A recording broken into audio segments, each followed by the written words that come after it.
Hello and welcome to another video of mine. Today we're talking a little bit, at least on the surface, about linear amplifiers for the HF bands, 160 meters to 10 meters. And as far as they come, this is a cheap model, so to speak, an entry-level model, used around 400 to 500 pounds here in the UK. And it's fairly simple. It has load and plate controls for the large air-spaced capacitors to tune the amplifier, the band switch, 2 meters, on and off switch, meter switch, and the operation switch. So it's fairly easy to tune as well. Now is not the time and place to show you how to tune these. I might make another video about this in due course, but if not, just Google how to tune a linear valve amplifier and you find some amazing videos how to do this quickly and efficiently.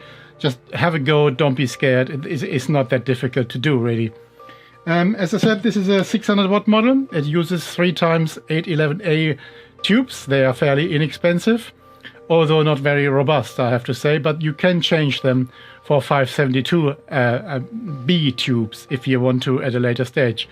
However, if you tune it quickly, you should have no issues with the cheap AL-811 tubes. I bought this fairly cheap at a local rally here in the UK. Yeah, this is all there is to it. And in a moment we're going to have a closer look, and once we're done with it, I answer the question I get a lot here. Do I need a linear amplifier to enjoy amateur radio? The short answer is no, but more on that later. Let's take a closer look at this amp. I've taken the cover off, and that allows us to take a closer look at what a linear amplifier looks like inside. First and foremost, we have the big transformer right here. And then you see here in the background 1, 2, 3 anode caps. Underneath are the AL-811 tubes, 3 of them, each pushing out 200 watts PEP. Down here you find the 2 tuning capacitors, and up here these are your bleed resistors, so you don't get electrocuted. Because these, that was my phone, I'm sorry, these capacitors can basically kill you. This one here in the back is the safety switch, so you can work safely on the linear amplifier. If you want to activate it, you just push it down and you can see the amplifier coming to life. Down here is the, well, I hope this camera can focus properly. Sorry about the shaky video. This one down here is the RF choke. So your RF goes only in one direction. In the back of the amplifier you can see the tuning coils. These ones here. You might have to tune your amplifier from time to time. And you see the big fan at the back that pushes the air past the transformer. It goes then, passes then the tubes and gets pushed out here on the side. That's all there is to it, really. I mean, if you are skilled amateur, have some basic knowledge, you can possibly make a small linear amplifier yourself. Just use 1 tube, make a 200 watt amplifier. And the beauty about these cheap Ameritron amplifiers is that you can buy every single part directly from Ameritron. So if anything fails, and you don't have to worry about anything, you just go on the website and reorder the part and they happily ship it to you. They are based in the US, of course, so if you're in Europe you have to pay a fair bit for the shipping, especially if you have to reorder the big transformer. But even the transformer can be replaced with a European ring transformer if you have to. Shouldn't be a big deal. The whole amplifier is cheaply made, so don't expect any miracles here. It's not as well made as, say, my good old Kenwood TL922, which is with me now for over 30 years, and it never failed once. But however, for the money you get a very nice amplifier. Just ask yourself, is it worth having the 600 watts? It barely... And here's a better look at the RF choke. If I zoom in a little bit, you can see how clean this amplifier is, and I suspect this has not been used much.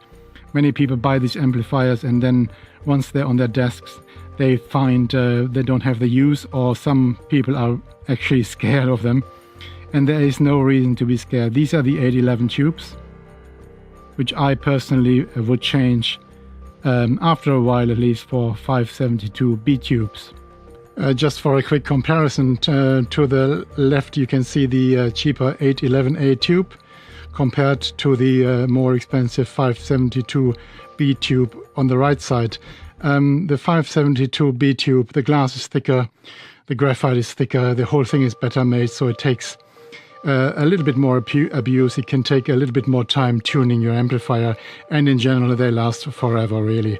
The AL-811A sets you back here in the UK around £20 or less if you import them directly from China, and the 572B should be available for around £50–60. And you don't have to retune your amplifier, just take the AL-811 tube out and replace it with the 572B. There is no further action on your behalf required. They just work straight out of the box. Okay, now we had a closer look at the amplifier and what they're like inside, and the components and stuff like that. And now we have to address the question if you really need an amplifier or not. Let me just get something here from the workbench. It depends on your pocket, really. I mean, if you have plenty of money and you insist on having a linear amplifier and you enjoy having it in the shack and occasionally at least use it, then let me switch on some light here. Then by all means go ahead and get yourself a small amp. Why not? The choice is yours. But keep one thing in mind. There are cheaper ways and more efficient ways to increase your signal levels, really. One of them being increase